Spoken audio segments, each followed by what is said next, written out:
Hey everybody, Parking Lot and Jesus, happy Tuesday, or whatever day you watch this. Parking Lot and Jesus. So, I have done this video several times, and in all honesty, I did it yesterday, in the parking lot at work. However, it did not have all that it needed to have, and I was like, well, just do a second one. And then I got to looking like, the second one wouldn't be long enough. It would be very, minute kind of quick. Although I know I need to be quicker than I am, but it is what it is. But anyhow, turn it down. Music. Anyways, so what I wanted to come is, the other day, I was getting ready for church. And a lot of times, let's just be blunt, I am not your all-star reader. Never been my thing. Not a reader. Just, no. I've never, I just love to read kind of heart. No. If it was reading or math, let's do the math, because if you show me how to do it, more than likely I can do it. Anyhow, so, not been a reader, but I do read the Word. Now, while I'm getting ready, a lot of times I will read my Bible. I mean, y'all, I'm straightening my hair. I'm straightening my hair and I'm reading the Bible. Okay?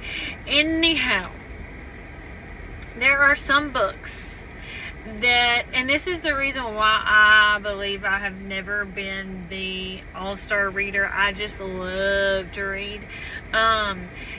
Is because a lot of times if I read it and I don't grasp it that first time, I have to reread until I grasp it. And I can be reading some crazy article in a newspaper that is absolutely no importance, and I think I have to reread it. So, there are some books in the Bible. He begot, she begot, they begot, we're going to build this wall and it's going to be 10 cubits by this cubit, and, that kind of thing. Sometimes I will not grasp that on the first time. I'm being blunt, okay, y'all? May not grasp it on the first time. So a lot of times what I have done is if I read it and I didn't grasp it, I will listen to it, okay? Nothing wrong with listening to the Word if you are not a reader at all, okay? You need some way, some form or fashion to get that Word in you. So listen to it if you're not a reader. Okay, so I'm listening to it, but before I go to listening to it, I'm drying my hair because, like I said, I'm getting ready. So I'm like, okay, well, I didn't grasp that, so I'll just turn it up and listen to it. Drying my hair, turn it up, hold the phone to my ear, way too loud. And then it hit me. You have the controls. And so that made me think about, in life we hear all kinds of voices, we hear all kinds of things, some negative, some positive, some just way out there off the wall. It could be a form of doubt from the enemy. It could be the enemy saying, hey, believe this and not that. It could be, doctor's report or whatever. It could be the enemy trying to trick you into doing bad. There is a verse in Romans, which Sunday when I did this, I wrote it down or typed it, voiced it into my notes on my phone.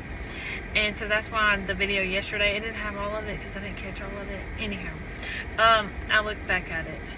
And the verse in Romans chapter 7 says, and I believe this is the right thing. If I start reading it and it's not, it is.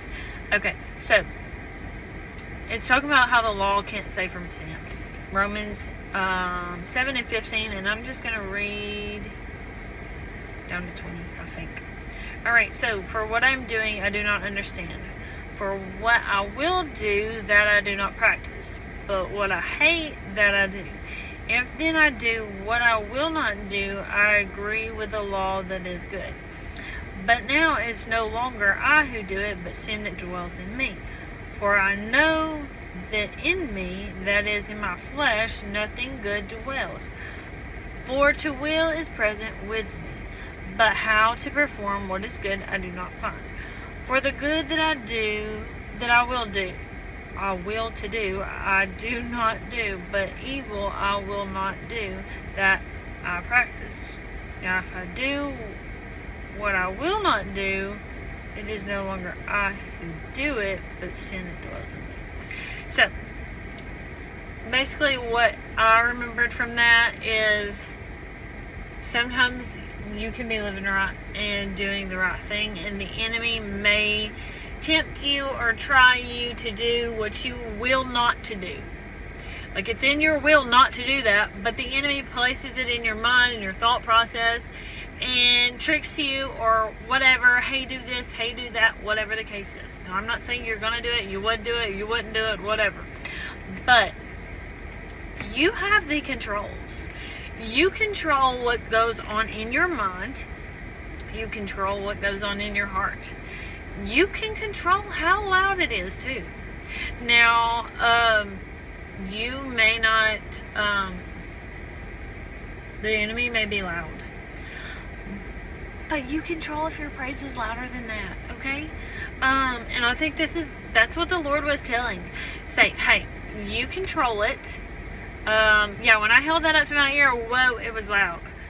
But I had the controls. I can control if my praise is louder than the voice of the enemy, okay?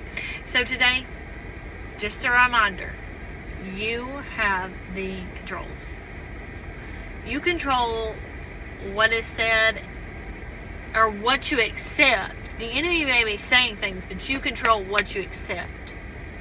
So, are you going to accept his lies, his negativity, frustration? That stuff may come your way, but you don't have to accept it. You can choose to reject it, and you can choose to declare his peace.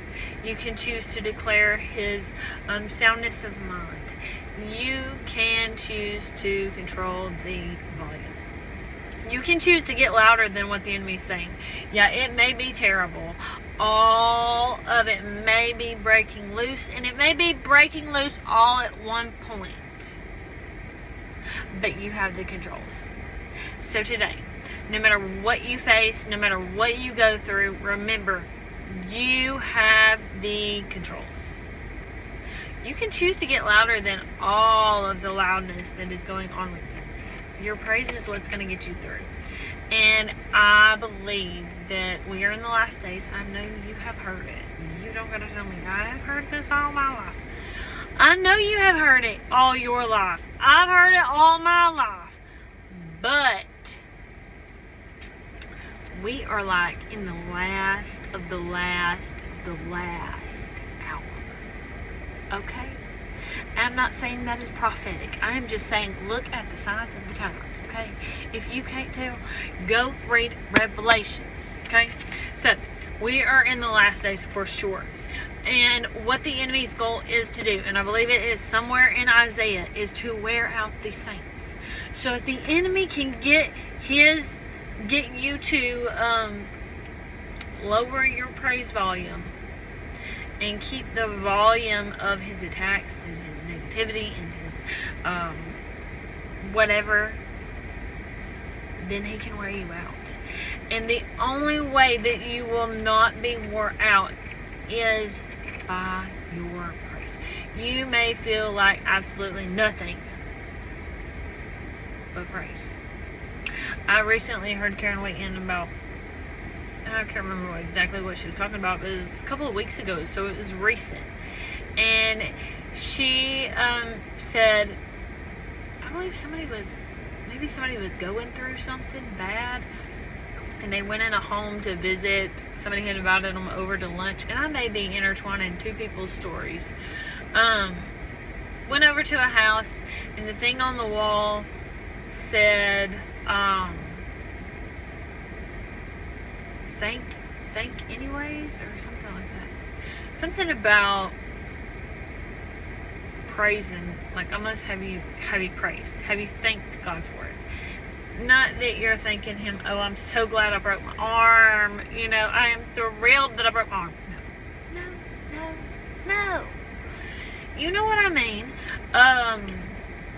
Have you thanked God for who He is? You are alive, you are well, your heart's beating, you're breathing. I mean, if you're not breathing, you wouldn't be listening to this, okay? So, have you thanked God, period? Have you thanked God yet? Period. So today, remember, you control the volume. So today, get loud. Get loud with your praise. Get loud with your rejoicing. Defeat the enemy with your, I could say loudness, but with your praise. Get loud. Okay? You control the volume. Have a fabulous Tuesday, or whatever day you watch this.